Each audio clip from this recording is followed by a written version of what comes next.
반갑습니다. 베이스캠프 교회 김원규 목사입니다. 오늘 함께 하실 말씀은 신명기 24장 14절에서 25절까지의 말씀입니다.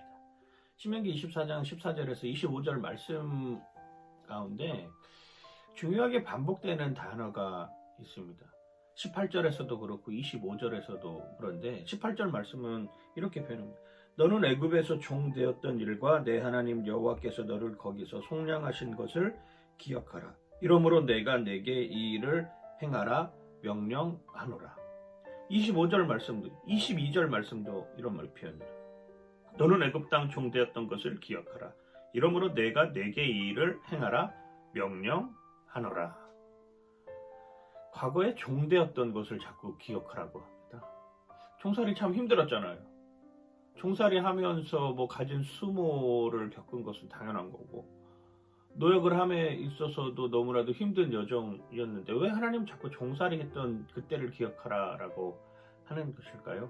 종살이 했던 그때는 누구나가 다 똑같은 상황으로 그 일을 헤쳐나갈 수 있기를 바라는 소망과 기대의 삶으로 살았기 때문입니다.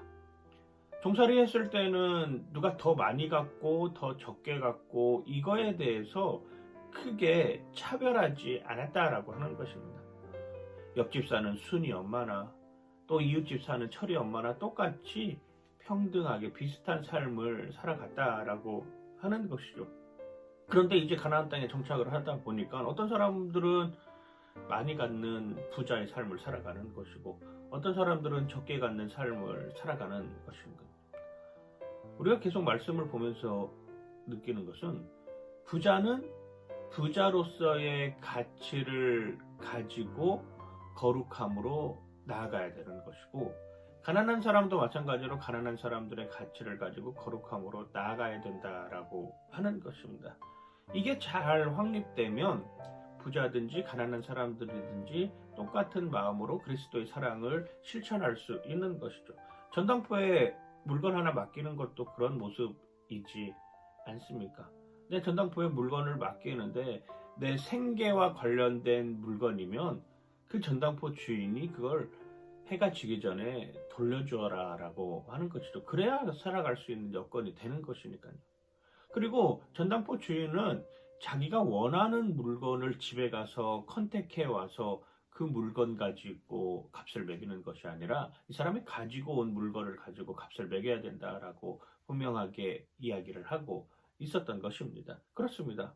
이런 것들이 한 사람이 웃고 한 사람이 우는 상황으로 가는 상황을 만드는 것이 아니라 둘 다 웃을 수 있는 그리고 거기에 하나님의 사랑으로 그 일들이 가능할 수 있게를 만들어 놓는 것이죠. 오늘도 마찬가지입니다. 오늘도 이웃 사랑에 관한 이야기들을 하고 있습니다. 고아와 과부와 객을 위해서 남겨두라고 하는 것입니다.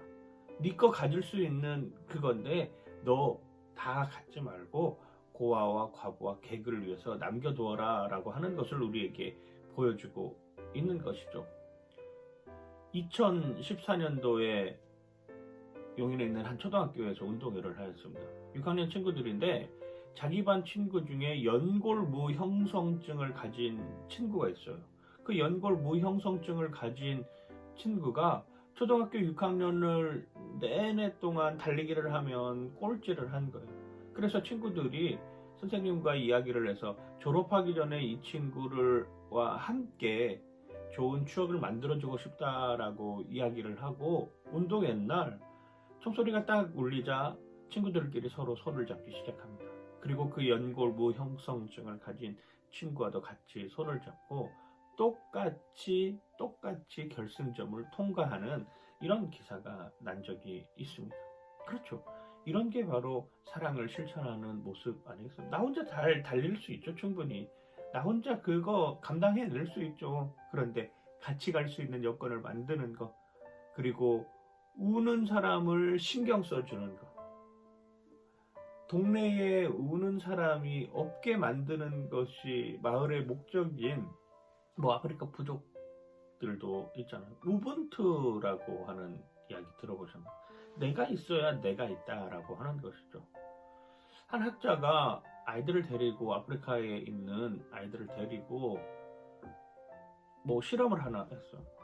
높은 나무에다가 과일이 많이 달린 바구니를 넣어놓고 거기에다가 야 너네들이 달리기를 해가지고 제일 먼저 가는 사람은 저 바구니에 있는 과일들을 다 먹을 수 있다라고 경주를 시킨 것입니다. 그런데 출발 총소리와 땅 하고 울리기 시작하니까 아이들이 수근수근 되더니 같이 손을 잡고 가서 그 바구니를 가지고 오고 그리고 서로 나누어 먹었다라고 하는 이런 이야기. 이게 바로 우분투 아닙니까? 내가 있어야 내가 있다. 물어봤어요. 야 너희들 왜 이렇게 행동을 하느냐? 아니 선생님 생각을 해보십시오. 나 혼자 잘 먹는 거면 나 혼자 접을 수 있지만 옆에 있는 친구들은 다 슬퍼하지 않겠습니까? 옆에 있는 친구들이 다 슬픈데 그게 과연 행복한 것일까요? 이런 질문을 던진다라고 한 것입니다. 그렇습니다. 이게 비계한 건가요? 이게 어리석은 것인가요? 지금 뭐 우리나라의 임금 격차라고 하는 것은 어마어마한 격차를 보이고 있습니다. 뭐 수백 배, 수천 배까지 차이 나는 이런 임금 격차를 보이고, 물론 그만큼의 역량이 있기 때문에 가져가는 것이겠지만은 그걸 어느 정도 일정 부분에 있어서는 같이 공유할 수 있는 이런 우분투가 되어야 된다라고 하는 것입니다. 20절에도 이렇게 표현합니다. 내가 내 감람나무를 뗀 후에 그 가지를 다시 살피지 말고 그 남은 것을 객과 고아와 과부를 위하여 남겨두며 내가 내 포도원의 포도를 딴 후에 그 남은 것을 다시 따지 말고 객과 고아와 과부를 위하여 남겨두리라. 내 주변에 지금 울고 있는 이웃이 있나요? 그를 위해 손을 내밀어 줄 줄 아는 여러분들 되시길 주님의 이름으로 간절히 축원하고 축복합니다. 파이팅!